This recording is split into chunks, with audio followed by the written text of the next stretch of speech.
So guys, Rufai and Dr. Abati of Arise News came out publicly to disgrace Wike. What they told Wike, I don't think if Wike sees that video, you're going to like it, because it's not today that Wike started all this. The Wike feels like a god that can control everybody in Nigerian politics today. Because tell me, how would somebody be in PDP and everybody saw him in PDP campaigning for APC and nothing was done? It's not now that they are all shouting Wike should go, Wike should go. Just watch the video, I'll be back in a minute. Nyesom Wike, right? That's his name? Yes. The Minister of the yeah. That's Media Pali, yes. That's the title he currently bears. Now, he is saying that if Mr. Peter Obi comes back to the PDP will be destroyed because Peter Obi doesn't have the character, having condemned PDP as a rotten party, to come back to the PDP. Wike is not in a position to talk about character. Okay? He is not the one to talk about character. In fact, if he talks about character, he should question his own character. I don't know why people have problems with basic intelligence and decorum. He goes on television and he says, you know, Peter Obi doesn't have character. Peter Obi left PDP and went to Labour Party. Now he's in ADC. In fact, it is Wike himself that destroyed the party. And he also says President Jonathan should not come and run on the platform of the PDP because he's a statesman and all of that. He's not in a position to advise President Jonathan, just as he has made it clear that nobody can advise him. These are some of the issues in the last 24 hours. Okay? And who is he to determine the destiny of the People's Democratic Party when he is already in another political party? And I blame the media. The media gives him platform to disparage other political opponents. Yesterday he was talking about Peter Obi, he was talking about President Jonathan, he was talking about Nasir Rufai. What gives him that moral high ground to talk recklessly and unintelligently? Because the media, what is the media looking for? The media, they are the ones who go to interview him. They are the ones who collect money to put him on the air. If he's talking about the FCT, yes, fine. But if he's disparaging other political opponents, the media has an obligation to give all the other persons that have been disparaged to have a right of reply. So we should not create a situation whereby, for monetary reasons, the Nigerian media is sucking up to a minister of the Federal Republic who, in my view, is overreaching himself. See, the Minister Wike, I think rather than doing all of this is political talk, I have work for him to do. I hear 3rd Avenue around Gwarimpa, there's a rubbish pile. I saw you post that. It was so sad. He should go and clean things like that. And the other place that they are rubbish pile in Abuja, because he's not busy enough. Rather than coming to play this hypocritical game he plays. The same person that is abusing Obi today. Yes. Please, you that are watching us, go and Google the video of Nyesom Wike praising Obi that he was the hero of the election. That is the one that didn't make power go to the north. That if he didn't come out, that is the hero of the election. He was praising him to high heaven. We saw that. The same Peter Obi, Nyesom Wike that is saying Peter Obi distorted the party. Ask him, did he allow Atiku Abubakar, the candidate of his own party, campaign in Rivers State in the last election? Ask him. Didn't they bring this situation about, they didn't book stadium and all of that? Ask him. Didn't he destroy his party because things didn't go his favor? Didn't Dino Melaye said he called him 19 times to solicit so that he would get vice presidential ticket running spot? When he didn't get that, he scattered his party. Ask him, if he had become vice presidential candidate, will he have said all he's saying? Today, that he's saying that Jonathan should be elder statesman, and ask him, is it not Jonathan's wife that solicited for him when he even wanted to emerge in the first place? Is the Jonathan's not his benefactor? Ask him. So you see, when people talk, when it favors them, and like Dr. Abati said, you are correct, and I've always said this, because they have the monopoly of media, because Nigerian media is structured in such a way that you can buy airtime, you can come and talk, And they feel once they have the floor, they will talk, and people will not fact-check them or anything. So he says a lot of things that are subject to fact-checking. You see, when things does not go his way, he screams blue murder. He has the autonomy of thought because you can put a media chat on 2 or 3 stations and call journalists there to talk to you. And even half the time, you will not even allow the journalists talk. You will shout them down. You will destroy their credibility. You will say they don't know what they are saying. You want to even teach those that are coming to ask you questions and all of that. Wike also said many things yesterday, and that's the grouse I just have about all of this. A Jonathan running in the PDP where Wike holds will be a big problem for a Jonathan. And that's why those that are supporting him should look at this. Because with what I saw yesterday in the media charts, the PDP has not solved the Wike problem. It's still there, it's still rife. Wike was quoted to have said in that media chart that after we had done the work of fixing the party, somebody will now come. He said the same for Peter Obi, and he has a very strong point. You can hate him all you want. Oh, he was the one that scattered the party. They pushed the likes of Atiku Abubakar out with their wahala and everything. But you just thinking Jonathan will breeze in a party when then Wike reigned supreme and they fought for most of these things. It's not going to hold water. Because this was the same Jonathan that was being touted for the APC at a point. That was in the last election cycle before that ambition came to naught. So for all of those that think Jonathan will be able to have a quick inroad in a party that is largely dominated by a Wike, I think they should think again. And that's where we're going to have the battle royale. Without prejudice to the fact that Nyesom Wike, as a citizen of Nigeria, as a member of a political party, as a politician, can express his opinions, I think that he is not in a position, it will be presumptuous and rude on his own part to think that he can dictate options to other players within the same polity. In other words, it does not lie in his mouth to tell Mr. Peter Obi whether or not he should return to the PDP. Even if he expresses that opinion, he cannot go as far as saying that if Peter Obi decides to return to the PDP, then he will destroy the party because Peter Obi had said previously that the PDP is a rotten political party on the basis of which he decided in the lead up to the 2023 elections to join the Labour Party. So Nyesom Wike occupying a moral high ground. He does not have the credentials to occupy that moral high ground. He says Peter Obi will come and destroy the PDP. What is he himself doing in the PDP other than destroying the PDP? He talks about character. If it is the issue about character, he cannot be in the right place to talk about character. Because the major issue in terms of his own membership of the People's Democratic Party is about his character. He is in the party and he's sabotaging the same party and he's giving a lecture on morality. So I see a contradiction here. And I see, a conflicted personality. Personalities are conflicted when, they don't understand basic issues about decorum and even basic common sense. Now, as for President Goodluck Jonathan did not leave the party.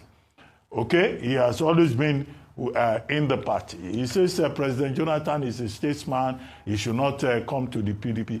Again, President Jonathan has not spoken on this. Yeah. The people who have spoken are his cousin, Azibaola, and also, Ikechukwu Eze, his media assistant. And they both say, we don't need anybody's advice, whether it's Keyamo or it's Nyesom Wike. And so it's a very fluid situation.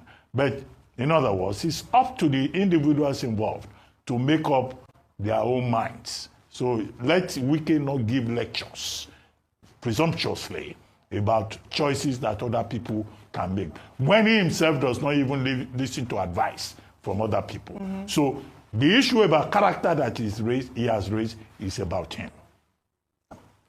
Now, about the eligibility of President Jonathan, which is very controversial. The issue is as follows. It's a matter of law, first. It's also a matter of politics. I don't know which one you want to place first or second.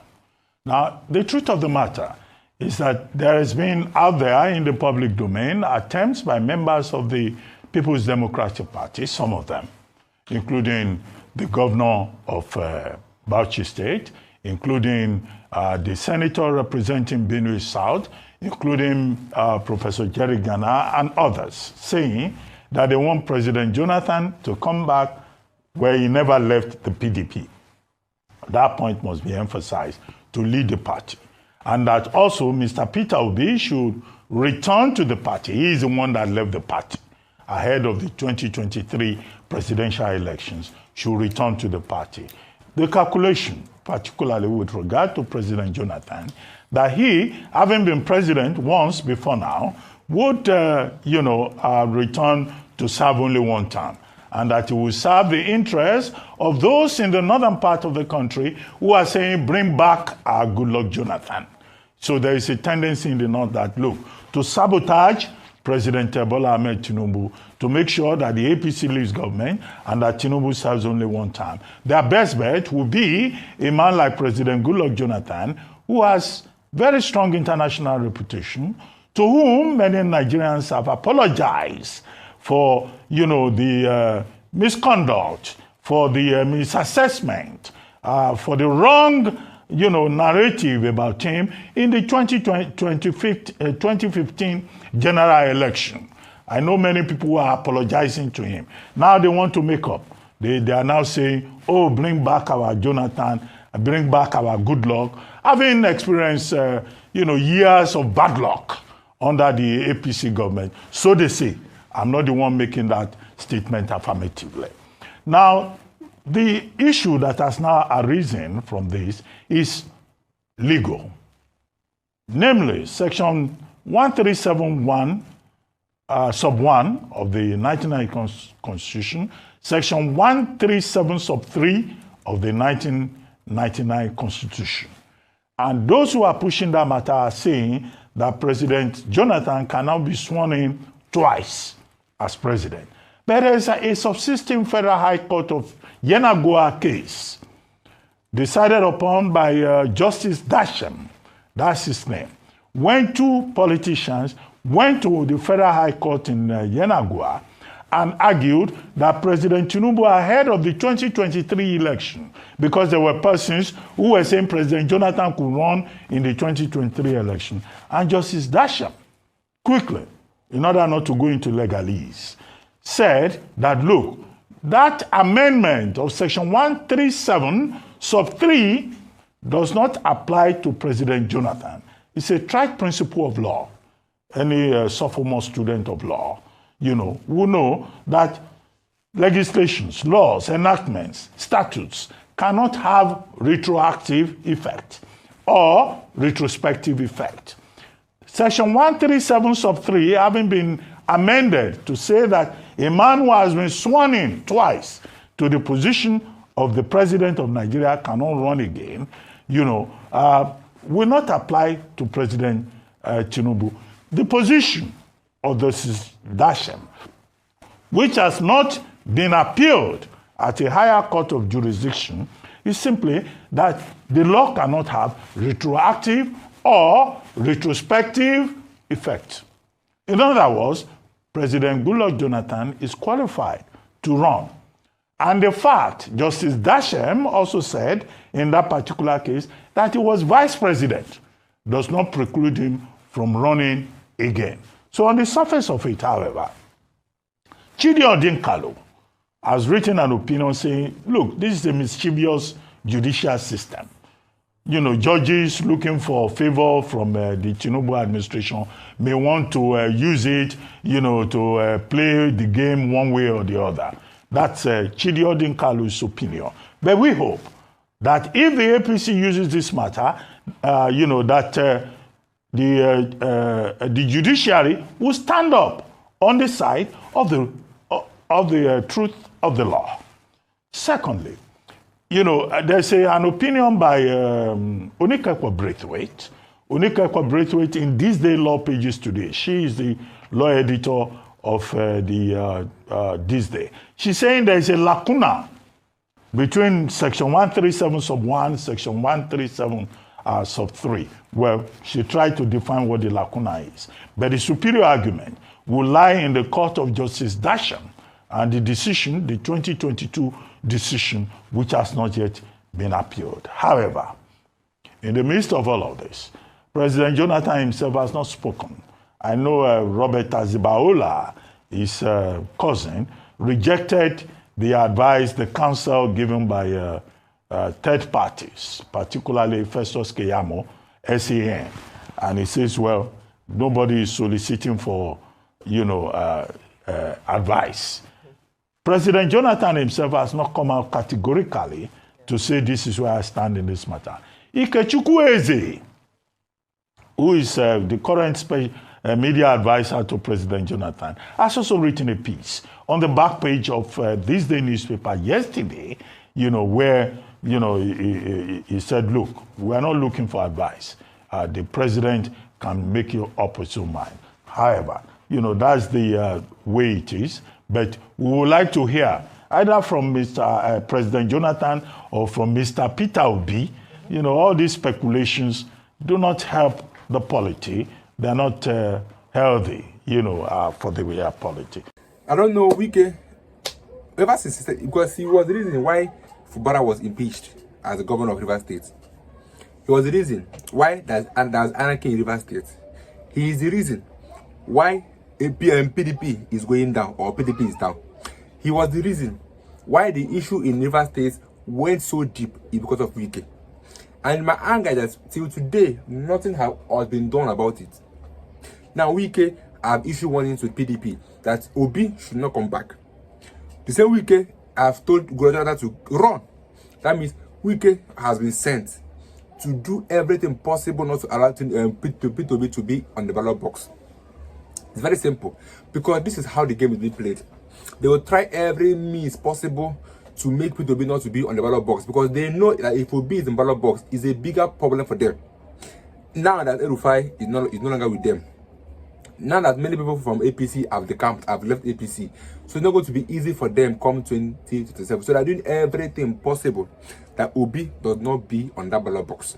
That's why they're fighting all this and they're doing struggling, doing all this one, rigging, bribing, commanding, and doing. That's the only reason.